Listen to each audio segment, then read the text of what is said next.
Assalamualaikum warahmatullahi wabarakatuh. Alhamdulillah liwahibil atiyah. Wassalatu ala khairil bariyah wa ala alihi dhawin nufusil zatiyah. Asyhadu an la ilaha illallah wahdahu la syarika lah. Wa asyhadu anna Muhammadan abduhu wa rasuluhu la nabiyya ba'dah. Allahumma salli ala sayyidina Muhammadin alladhi lima ughliqa wal khatimi lima sabaqa wan nasiril haqq bil haqq ala siratikal mustaqim wa ala alihi haqqa qadrihi wa miqdarihil azim. Amma ba'du. Qala Allah ta'ala fil Qur'anil azim wa huwa asdaqul qa'ilin. أعوذ بالله من الشيطان الرجيم بسم الله الرحمن الرحيم إن عدة الشهور عند الله 12 شهرا في كتاب الله يوم خلق السماوات والأرض منها 4 حرم ذلك الدين القيم فلا تظلموا فيهن أنفسكم. Sadaqallahul azim wa sadaqa rasulullahil karim wa nahnu minasy syahidin.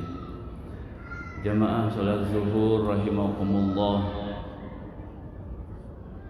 Panjatkan puji dan syukur kehadirat Allah Subhanahu wa taala. Pada siang hari ini kita masih diberi kesempatan oleh Allah untuk melaksanakan salah satu kewajiban kita, melaksanakan salat zuhur. Dan alhamdulillah salat zuhur pada hari ini, pada menit ini kita laksanakan di masjid yang begah, masjid kebanggaan masyarakat Jawa Barat, yaitu di Masjid Al-Jabbar. Sebagai sebuah kegiatan rutin DKM Masjid Al-Jabbar, bahwa setiap ba'da subuh, ba'da zuhur kita dilaksanakan kajian ba'da zuhur atau tausiah mau'izatul hasanah atas nilai ilmu yang ingin diurai, hikmah tentang wawasan keagamaan. Mudah-mudahan duduk sejenaknya Bapak dan Ibu yang hadir di Masjid Al-Jabbar ini menjadi tanda-tanda kebaikan dari Allah untuk kita sekalian. Karena sebagaimana Rasulullah bersabda, "May yuridillahu bihi khairan", barang siapa Allah menghendaki kebaikan kepada seseorang, yufaqihu fiddin, adalah mereka yang senantiasa menyempatkan waktu untuk memperdalam ilmu agama. Mudah-mudahan duduk sejenaknya para jamaah yang hadir ke Masjid Al-Jabbar tidak hanya ingin menikmati keindahan Masjid Al-Jabbar untuk berfoto-foto, mengambil gambar serta berkhidmat dalam melaksanakan sholat zuhur, tapi juga dipergunakan untuk mengurai hikmah dan memperdalam ilmu agama. Amin ya Allah ya Rabbal Alamin.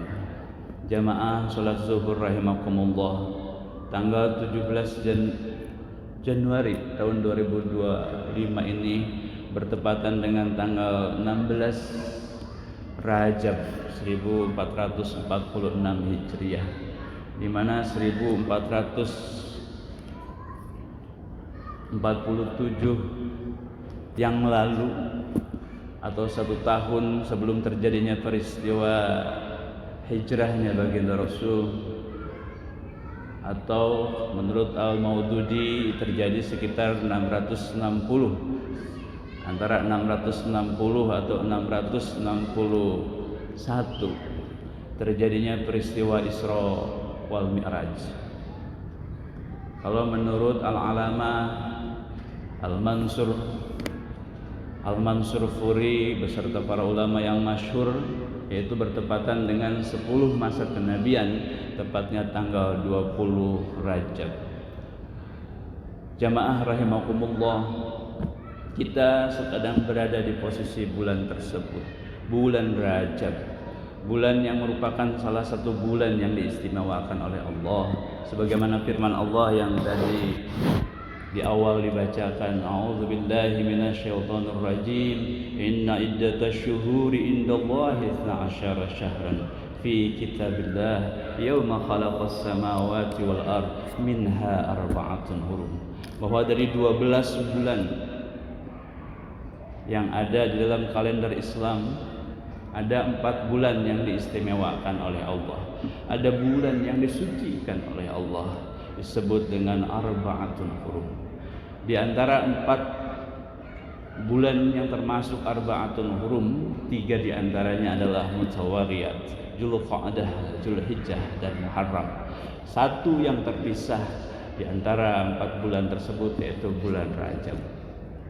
Bapak dan Ibu sekalian, ketika ada yang bertanya apa amalan yang pas dilakukan oleh kita sebagai orang muslim di bulan Rajab, pada tanggal berapa yang istimewanya, malam apa, pada jam berapa? Ibu, Bapak, Ibu sekalian, bulan Rajab ini seperti hanya 3 bulan yang lain, adalah bulan yang diistimewakan seluruhnya 1 bulan. Dzulqa'dah 30 harinya dimuliakan oleh Allah. Dzulhijjah 30 harinya, jika 30 hari. 1 bulannya dimuliakan oleh Allah. Begitupun Muharram dan begitupun bulan Rajab. Bulan Rajab ini adalah salah satu bulan yang setiap amal kebaikan kita dilipatkan oleh Allah, dilipat gandakan oleh Allah. Apalagi kita melaksanakan ibadah-ibadah khusus yang dilakukan, tapi tidak ada kekhususan ibadah tertentu karena semuanya istimewa. Apakah itu sholat fardu kita yang dilaksanakan di sebuah tempat tertentu yang kita anggap istimewa? Apakah kita melaksanakan ibadah puasa pada hari yang disunatkan oleh baginda Rasul? Atau kita banyak memperdalam ilmu agama serta banyak membaca kalam-kalam Allah? Saya sering ucapkan di sini, tapi ingin selalu saya ucapkan karena jamaahnya berbeda. Kalimat dari Ibnu Athaillah As-Sakandari dalam kitab hikamnya, famaqamaka haitsu aqamak. Jika ingin mengetahui posisi Allah melihat kita, memposisikan kita hari ini adalah bagaimana aktivitas kita hari ini. Jika aktivitas kita hari ini di bulan Rajab ini serasa ingin selalu dekat dengan Allah, ingin selalu bermesra-mesraan dengan Allah, hakikatnya Allah sedang rindu kepada kita. Sebaliknya, kalau kita justru sibuk di bulan Rajab ini, hilap dari mendekatkan diri kepada Allah, jauh dari Allah, hakikatnya Allah sedang ingin jauh dari kita. Begitupun ketika kita rindu terus kayak membaca Quran, ingin membaca kalam-kalam Allah, maka hakikatnya Allah sedang ingin berkalam-kalam dengan kita, ingin berdialog dengan kita, ingin mengetahui permasalahan kita dan ingin memberikan solusinya melalui kalam-kalam Allah. Jamaah rahimakumullah, maka bagaimana bulan Rajab ini menjadi sebuah makna yang harus kita perdalam. Tidak hanya ada peristiwa Isra Mi'raj yang nanti kita akan urai, bulan Rajab memiliki keistimewaan. Paling tidak ada 3 kegembiraan yang ingin Allah sampaikan pada saat kita menghadapi bulan Rajab. Apa kegembiraan tersebut? Kegembiraan pertama datangnya bulan Rajab adalah akan datangnya bulan Ramadan. Kita tidak akan di bulan-bulan biasa tidak pernah terasa bahwa bulan Ramadan itu akan tiba kapan. Tapi ketika bulan Rajab serasa kita sudah dekat dengan bulan Ramadan. Maka di bulan Rajab selalu disunahkan untuk membaca doa, Allahumma barik lana fi Rajab wa Sya'bana wa balighna Ramadan wa balighna Ramadan. Ya Allah, berikan keberkahan di bulan Rajab, berikan keberkahan di bulan Sya'ban, dan sampaikan kami ke bulan Sya'ban. Jadi kegembiraan pertama di bulan Rajab ini karena kita sebentar lagi akan menyongsong bulan Ramadan. Dalam sebuah konsep ilmu tasawuf atau pemahaman para sufi yang kita sering mendengar, ada konsep tahalli, takhalli dan tajalli, di mana konsep tahalli itu adalah proses pengkosongan diri, proses membersihkan sesuatu. Suatu saat ada seorang santri bertanya kepada Pak Kiai, "Pak Kiai, bagaimana caranya saya bisa mengisi hikmah di dalam diri kita? Bagaimana bisa memasukkan ilmu hikmah dalam diri kita?" Kata Pak Kiai membuat sebuah analogi. Jang, upamnya ayah cair. Kalau ada air di dalam sebuah gelas, kemudian gelas itu akan diisi, bagaimana caranya agar sesuatu yang akan baru itu bisa masuk ke dalam gelas itu? Santri itu tidak bisa menjawab. Kemudian Pak Kiai menjawab, ketika kita akan mengisi sesuatu ke dalam gelas yang sudah terisi, langkah yang harus dilakukan pertama adalah mengosongkan gelas tersebut, kemudian mengisi gelas itu dengan sesuatu yang akan kita masukkan. Jadi artinya pada saat kita ingin membersihkan diri, ingin memasukkan kita dengan berbagai nilai kebaikan, memberikan nilai hikmah, maka pertama yang harus dilakukan adalah mengosongkan diri. Dalam tasawuf disebut dengan tahalli. Tahalli adalah proses pengkosongan diri, dan proses pengkosongan diri itu terjadi pada bulan Rajab. Bulan Rajab dalam ilmu tasawuf adalah proses tahalli, proses pengkosongan diri, proses membersihkan diri. Maka wajar ketika baginda Rasulullah pada saat akan Isra wal Mi'raj oleh malaikat Jibril dibedah dulu dadanya, dibersihkan noda-noda hitamnya, dibersihkan oleh air Zam-Zam, baru kemudian diisi tauhid dan ilmu hikmah. Ternyata penting kita membersihkan diri sebelum kita masuk ke bulan suci Ramadan dalam proses tahalli, yaitu dengan cara memperbanyak istighfar. Para nabi dalam proses mi'rajnya, sebetulnya mi'raj pernah terjadi pada para nabi yang lain. Seperti Nabi Adam alaihissalam misalkan, mi'raj terjadi pada saat justru bukan dinaikkan dari bumi ke langit, justru diturunkan dari surga ke bumi. Pada saat itu Nabi Adam berdoa, "Rabbana zalamna anfusana fa illam taghfir lana wa tarhamna lanakunanna minal khasirin." Proses mi'raj itu adalah proses mengkosongkan diri, proses membersihkan diri. Maka Nabi Adam membersihkan diri. Rabbana zalamna anfusana, ya Allah, kami penuh dengan kezaliman yang dilakukan. Makanya di dalam Quran surat yang tadi disebutkan, fala tazlimu la tazlimu fihinna anfusakum. Janganlah kamu berbuat zalim di bulan tersebut, yaitu membersihkan diri. Kezaliman itu, dosa itu adalah kezaliman yang kita lakukan kepada diri kita sendiri. Para ulama menyebutkan kezaliman itu melakukan sesuatu bukan pada porsi yang seharusnya. Gelas misalkan fungsinya dianggo kanggo ibak. Gayung fungsinya dianggo kanggo ibak, dianggo kanggo eut. Itu adalah proses zalim. Jika kita sering melakukan kezaliman sehari-hari selama ini di luar bulan Rajab, maka kita manfaatkan bulan Rajab ini untuk membersihkan diri, untuk mengosongkan dari berbagai dosa kezaliman yang kita lakukan dalam keseharian kita, yang mungkin kita tidak pernah terasakan. Seperti Ibnu Ilah tadi sampaikan, bisa jadi kita lalai karena kita menjauhkan dari Allah, atau kita lalai melaksanakan sebuah kebaikan hanya untuk diposting di media sosial kita, hanya untuk mendapatkan proses atensi atau subscribe dari para follower atau netizen kita. Itu akan menghilangkan proses kita. Jika itu terjadi, hakikatnya kita sedang menzalimi kita. Maka di bulan Rajab ini kita manfaatkan untuk tahalli, kita bersihkan, kita rendahkan serendah-rendahnya, kita panjatkan doa sedalam-dalamnya, dan membacakan istighfar seperti Nabi Adam, Rabbana zalamna anfusana wa illam. Atau seperti Nabi Yunus ketika dimasukkan ke dalam ikan paus, kemudian Nabi Yunus berdoa, La ilaha illa anta inni kuntu minaz zalimin. Zalim jadi salah. Inni kuntu minaz zalimin. Jangan-jangan saya ini zalim, ya Allah. La ilaha illa anta, tidak ada Tuhan selain Engkau. Mungkin di bulan Rajab ini doa-doanya Nabi Adam dan Nabi Ibrahim sangat cocok untuk kita. Tidak ada ketakaburan, tidak ada merasa diri paling kuat. hanya ada kepasrahan kita kepada Allah. Seperti Nabi Ibrahim akan dilemparkan ke dalam api, Raja Namrud ditawarkan oleh malaikat, ingin ditolong oleh ini, tawarkan pertolongan. Nabi Ibrahim hanya berdoa, hasbunallah ni'mal wakil, ni'mal maula wa ni'mal nasir. Tidak ada pertolongan yang bisa membantu kecuali hanya pertolongan Allah. Nabi Ibrahim tidak tahu ketika akan dilemparkan kepada api, apinya dingin. Hanya Allah kemudian yang tahu. Ya naru bardan wa salaman ala Ibrahim. Nabi Musa tidak pernah tahu ketika mengetukkan tongkatnya ke dalam tanah, kemudian lautan terbuka.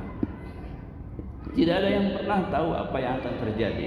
Maka semuanya hanya dipasrahkan kepada Allah. Bulan Rajab ini adalah bulan yang tepat untuk kita mengosongkan diri dari ketakaburan, rasa dengki, rasa marah yang tidak penting.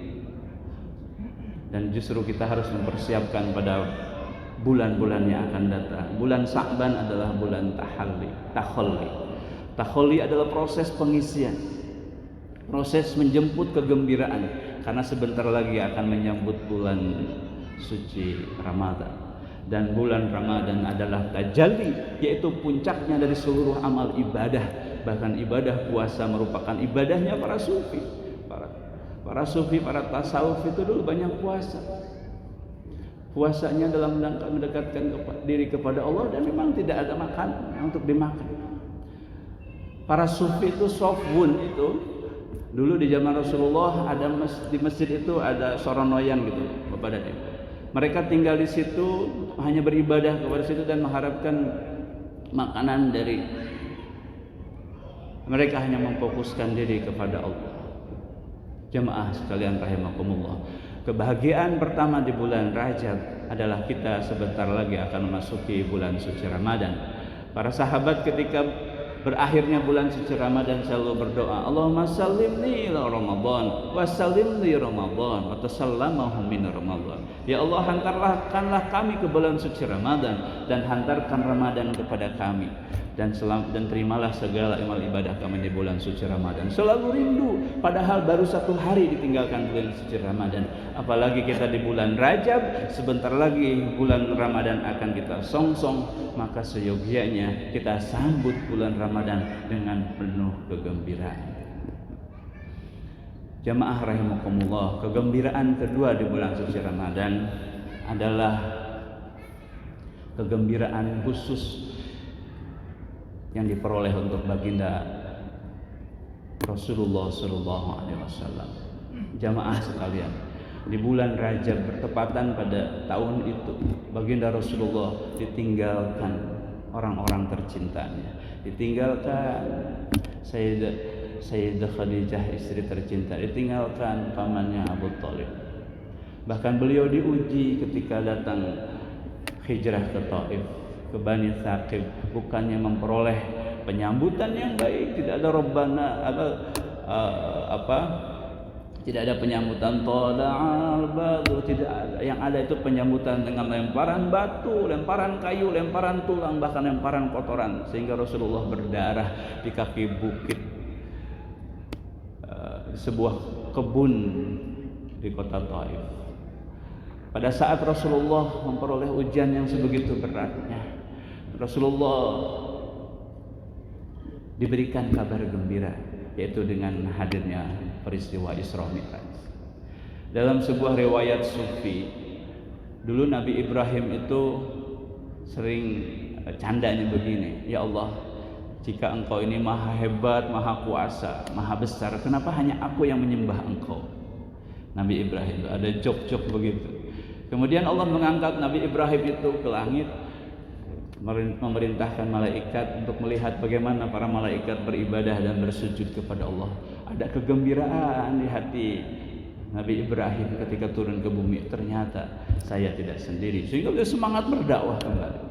Begitupun pada saat Rasulullah menghadapi ujian-ujian yang sebegitu beratnya, menurut ukuran manusia, berdakwah yang sampai ada doa di kaki bukit Sakif, kata, ya Allah, Engkau yang Tuhannya orang-orang lemah, Seyogyanya engkau perintahkan kepada tempat yang dekat untuk berdakwah, atau tempat yang jauh, kemudian ke tempat itu mendapati orang yang wajahnya murung karena menolak dakwahku, bagiku tidak masalah. Tetapi jangankan jauhkan aku dari engkau, jangankan jauhkan aku dari ridhomu ya Allah. Doa baginda Rasulullah itulah yang membukakan pintu Arasy, kemudian menyebabkan Rasulullah diundang oleh Allah melaksanakan Isra wal Mi'raj. Isra adalah perjalanan dari Masjidil Haram kepada Masjidil Aqsa. Subhanalladzi asra bi'abdihi lailan minal Masjidil Haram ilal Masjidil Aqsa. Perjalanan dari Masjidil Haram ke Masjidil Aqsa. Sahur ibu, Masjidil Haram tos ayat aja waktu itu. Tos ayat aja. Sudah adakah waktu itu Rasulullah menggunakan Masjidil Haram yang sekarang kita sering ibadah haji menjadi sebuah masjid? Ilal Masjidil Aqsa, apakah di Palestina sudah ada Masjidil Aqsa? Tentu belum, Bu. Tapi kenapa Al-Quran Subhanalladzi asra bi'abdihi lailan minal Masjidil Haram ilal Masjidil Aqsa. Dan dalam beberapa riwayat sufi ternyata perjalanannya tidak langsung Masjidil Haram dari Mekah ke Palestina, Bu. Itu perjalanannya dari Mekah ke Yasrib dulu, ke Madinah. Dari Madinah kemudian ke Bukit Tursina. Di sana sholat 2 rakaat. Dan di dalam kubur Nabi Musa juga melaksanakan. Baru kemudian ke Baitul Lahmi, kemudian yang kita kenal sekarang dengan Masjidil Aqsa. Artinya apa? Bahwa dalam proses Mi'raj itu penting adanya sebuah proses Isra. Kenapa Rasulullah tidak dari Masjidil Haram langsung ke Mi'raj gitu? Kenapa harus ke Masjidil Aqsa? Bahwa kita tuh penting melakukan proses keduniaan. Bagaimana penting kita melakukan proses masjid sebagai simbolnya pergerakan. Ibu dari manapun datangnya hari ini, Bapak dan Ibu datang ke Masjid Al-Jabbar dari Tasik, ada masjid tempat kita beribadah. Datang lagi ke Masjid Al-Jabbar dari Sukabumi, dari manapun datang, mungkin juga itu sebagai perjalanan sebuah Isra yang Allah ingin memberikan sebuah pembelajaran. Barokna haulahu, semuanya diberikan keberkahan. Linuriyahu min ayati, agar memberikan tanda-tanda kebesaran Allah. Supaya apa? Supaya kita semakin mendekatkan diri kepada Allah, supaya kita semakin besar. Apa yang terjadi pada baginda Rasulullah pada saat Rasulullah ke Baitul Lahmi atau kemudian dikenal dengan Masjidil Aqsa? Rasulullah di situ sholat menjadi imam, di mana makmumnya adalah 1.240.000 para nabi dan rasul di belakang. Rasulullah diberikan kebesaran oleh Allah bahwa dirinya bukan satu-satunya nabi dan rasul, tetapi ada para nabi dan rasul. Dan pada malam hari itu sholat bersama baginda Rasulullah, dan Rasulullah diberikan kemuliaan menjadi imam. Masya Allah. Dari Baitul Lahmi ini baru kemudian ada proses Mi'raj. Nah, Mi'raj ini terjadi menurut Syekh Husain Nasr. Perjalanan ruhani atau pengalaman ruhani baginda Rasulullah dalam Mi'raj ini adalah hakikat ruhani kita pada saat melaksanakan sholat. Menurut Jalaluddin Rahmat di dalam bukunya, bahwa salah satu keistimewaan dari Isra Mi'raj ini adalah bagaimana mengabadikan salah satu dialog baginda Rasulullah dengan Allah di Sidratul Muntaha. Pada saat baginda Rasulullah naik ke Sidratul Muntaha dari Masjidil Haram ke Masjidil Aqsa dibarengi malaikat Jibril. Dari Masjidil Aqsa ke langit ketujuh masih diikuti oleh malaikat Jibril. Tapi ketika ke Sidratul Muntaha itu hanya sendiri. Tidak bisa malaikat Jibril, karena ketika malaikat Jibril ikut ke Sidratul Muntaha, menurut pemahaman para sufi, tubuh malaikat Jibril akan hancur. Tapi baginda Rasulullah bisa menemui Allah di Sidratul Muntaha. Dan pada saat bertemunya itu kita sering mendengar ada salam yang diucapkan oleh Rasulullah, at-tahiyatu mubarakatus sholawatut thayyibatu lillah. Itu salamnya baginda Rasul ketika akan memasuki Sidratul Muntaha. Kemudian dijawab oleh Allah, assalamu alayka ayyuhan nabiyyu wa rahmatullahi wa barakatuh. Dua dialog itu diabadikan di dalam sholatnya kita. Maka wajar kemudian sholat adalah disebut dengan mi'rajul mu'minin, mi'rajnya orang-orang yang beriman. Maka Bapak dan Ibu sekalian, kegembiraan Isra Mi'raj adalah kegembiraan khusus baginda Rasulullah dan juga kegembiraan bagi kita orang-orang yang beriman yang masih menjaga sholatnya. Karena hakikatnya pada saat kita sedang sholat, kita sedang melaksanakan mi'raj. Masya Allah. Kegembiraan yang ketiga hadirnya Isra Mi'raj ini adalah hadirnya perintah ibadah sholat. Kita mungkin selama ini menjadikan sholat adalah sesuatu kewajiban yang hanya menjadi beban atau hanya tanggung jawab, atau kalau melaksanakan hanya cupar kewajiban, dilaksanakan weh. Atau kita melaksanakan karena tuntutan kita menjadi pemangku tokoh agama, atau kewajiban kita menjadi imam, imam di keluarga atau apa. Bukan menjadi kebutuhan. Padahal sejatinya sholat itu adalah untuk kita. Sholat itu, perintah sholat itu adalah untuk kita. Nabi Yunus ketika menghadapi persoalan tidak abadikan dalam Al-Quran, itu ketika ada persoalan besar, jawabannya sholat. Nabi Yusuf ketika menghadapi, jawabannya adalah sholat. Sholat adalah jawaban bagi orang-orang yang beriman pada saat menghadapi persoalan-persoalan. Walaupun tidak ada persoalan, sholat adalah menjadi pintu gerbang kita untuk senantiasa mendekatkan diri kepada Allah. Kalau menurut Aisyah bahwanya itu adalah cara mendekatkan diri kepada Allah adalah ibadah sholat. Maka jamaah sekalian, apapun persoalan kita, berbagai problematika kehidupan kita, maka jadikanlah sholat sebagai penolongnya. Wasta'inu bis-sabri was-salah. Jamaah rahimakumullah, yang terakhir dari kegembiraan peristiwa Isra Mi'raj adalah bagaimana dikembangkannya ilmu pengetahuan sampai saat ini. Jika kita melihat dari Quran surat Al-Isra ayat 1, Allah berfirman, subhanalladzi. Kalimat subhana menurut para santri mufassir adalah kalimat yang dipergunakan untuk peristiwa yang luar biasa. Subhanalladzi asra bi 'abdihi lailan. Kata lailan, kalau ada laila pakai an, apapun itu mengandung arti sedikit. Lailan itu adalah malam yang sedikit. Sering ditafsirkan itu sepertiga malam. Jadi hanya sedikit saja di malam hari.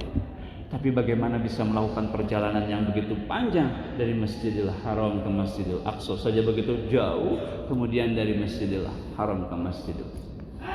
Cluenya saat itu di dalam beberapa peristiwa Isra Mi'raj menggunakan kendaraan buruk yang kita kenal dengan sekarang bahasa Arabnya dari bahasa barkun. Barkun itu kilat.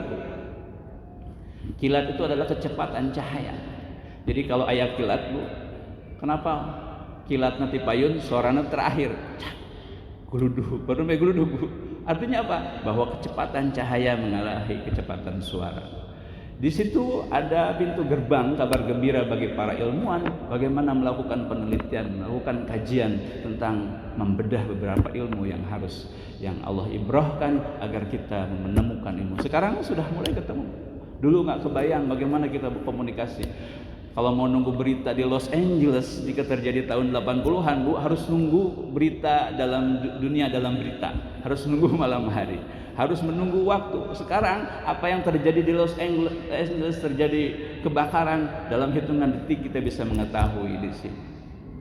Ada yang lebih cepat lagi tuh, berapa tuh? Nah, itu nggak pernah terpikir dulu.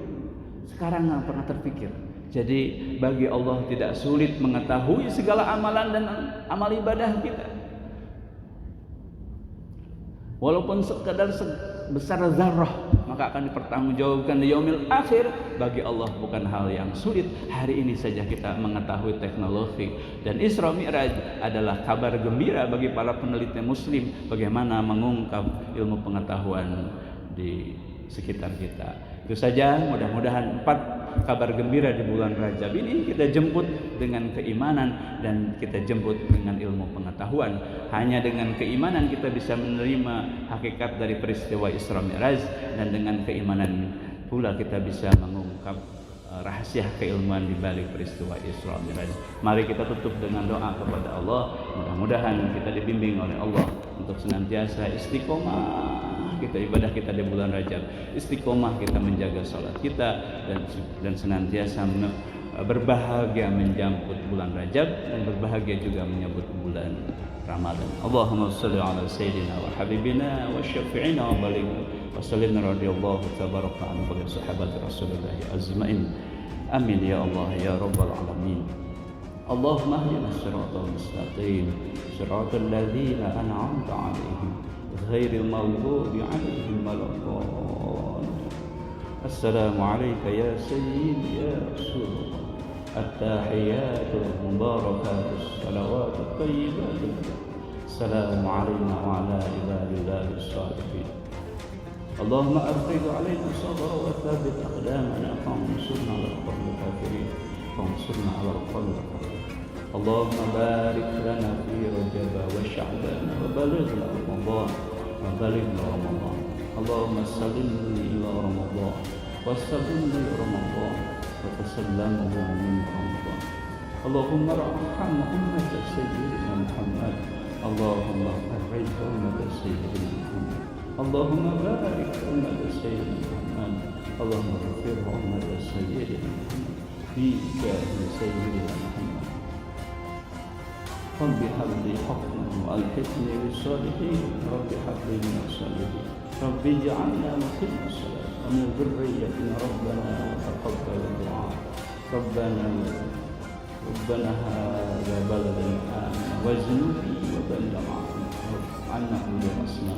ربنا آتنا في الدنيا حسنة وفي الآخرة حسنة وقنا عذاب النار. والحمد لله رب العالمين. نصر من الله وفتح قريب وبشر المؤمنين. السلام عليكم ورحمة الله وبركاته.